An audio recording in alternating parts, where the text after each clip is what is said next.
Hi everyone, welcome back sa aking channel na GTR Math Tutorial. So for today's video, we will discuss another age problem. So Civil Service Exam Word Problem number 20.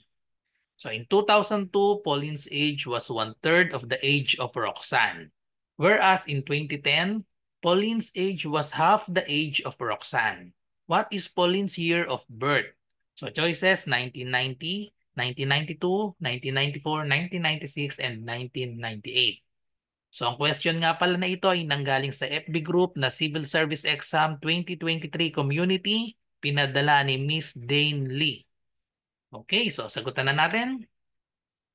So meron akong dalawang way para sagutan ito. Pwede tayong magsimula kasi sa 2002 or 2010. So depende sa inyo kung saan nyo ilalagay yung unknown na variable natin. Okay, so dalawang solution ang ipapakita ko sa inyo para dito. So ang sabi dito in 2002, so Pauline's age was 1/3. 1/3 of the age of Roxanne. Okay? So simula tayo sa year na 2002. So dito tayo a-assign ng variable natin. So sa year 2002, so lagay lang natin yung mga pangalan dyan sa problem, Pauline and tsaka Roxanne. Okay, so Pauline, Roxanne, and then mag-assign tayo ng variable kahit anong gusto nyong variable. Pwedeng first letter or pwedeng X na lang. Okay, so sabi in 2002, Pauline's age was 1/3 of the age of Roxanne. So sino yung mas matanda dito? Si Pauline ba or si Roxanne? So sabi Pauline's age was 1/3. So ibig sabihin mas matanda si Roxanne. Okay? Mas matanda to si Roxanne kaysa dito kay Pauline. Okay? So yan, lagyan natin ng arrow. So 1/3 daw si Pauline. So para makaiwas tayo sa fraction, pwede kasi ilagay natin dito 1/3 x tapos itong isa ay x. Pero may fraction nga, alam naman natin kapag may fraction, maraming nalilito. So imbis na 1/3 x, ang gagawin na lang natin, ang x si Pauline tapos si Roxanne ay gagawin nating 3x. Okay? Kasi 1/3 ng 3x ay equal sa x para makaiwas sa fraction. Okay? So yan yung age nila in 2002. So Pauline was 1/3 of the age of Roxanne. So si Roxanne ay 3x, si Pauline ay x. So tapos sasabi dito whereas in 2010, so lagay natin dito in 2010. Paano natin i-express ang age nila in 2010? So ilan ba yung difference from 2002 hanggang 2010? Mag-a-add lang tayo dito ng 8 years. Okay? So therefore, ang expression natin para sa age ni Pauline ay x plus 8.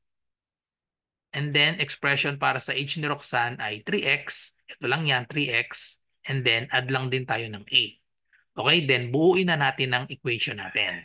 So sabi sa 2010 daw, dito tayo kukuha ng expression natin. Pauline's age.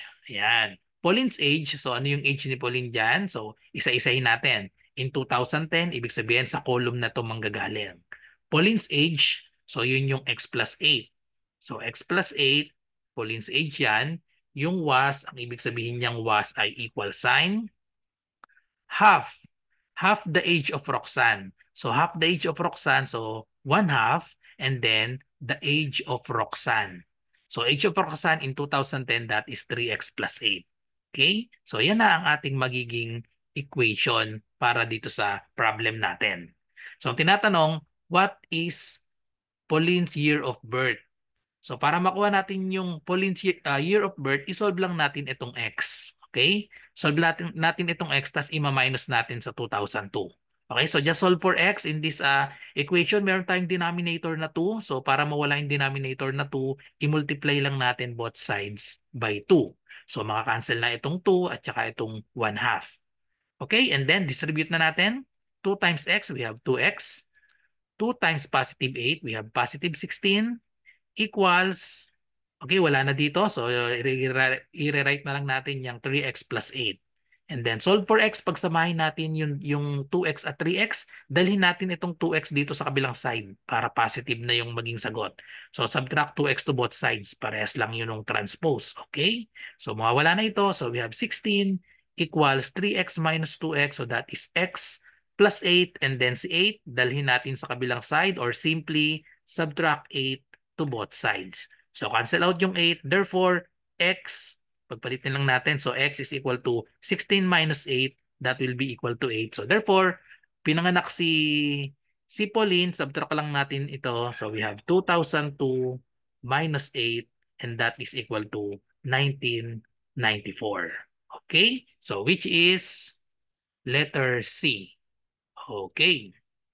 So another solution dito ay pwede tayong magsimula dito sa 2000 sa 2010 naman. Tingnan natin kung parehas din ang kakalabasan. Okay, so i-rewrite lang natin. So ang sabi dito 2010, Pauline's age was half the age of Roxanne. Okay, so another solution ito. So ganun din. So sulat natin yung pangalan, Pauline and then Roxanne. So pwedeng dito tayo magsimula sa 2010. Okay, so in 2010, Pauline's age was half the age of Roxanne. So kalahati ng age ni Roxanne si Pauline. So ibig sabihin, si Pauline i-assign natin as X. Tapos si Pauline daw kalahati siya ng age ni Roxanne. So therefore, si Roxanne ay 2X. Okay? So tapos, dito naman tayo sa 2002. So from 2010, ito yung expression. So sa 2002, gaano ba kalayo yung 2002 sa 2010? Magsasubtract tayo ng 8. So therefore, ang expression para kay Pauline at kay Roxanne ay x minus 8 and then 2x minus 8. Okay, so ngayon buuin natin ang equation. Dito naman tayo manggagaling in 2002. So ibig sabihin, dito tayo kukuha ng expression sa 2002. Pauline's age. So Pauline's age, that is x minus 8 was, ibig sabihin ng was ay equal sign, 1/3. So lagyan lang natin 1/3 of, ibig sabihin yung of multiplication, 1/3 of the age of Roxanne. So age of Roxanne is 2x minus 8. And then solve for x na rin tayo. So may 3 tayo. So therefore, first step natin, multiply both sides of the equation by 3. So multiply by 3, makakancel na ito. And then distribute lang natin ito. 3 times x, we have 3x. 3 times negative 8 is negative 24 equals, kopyahin lang natin to since 1 lang naman ito, 2x minus 8. Solve for x, pagsamahin natin si 2x and 3x. So subtract 2x to both sides.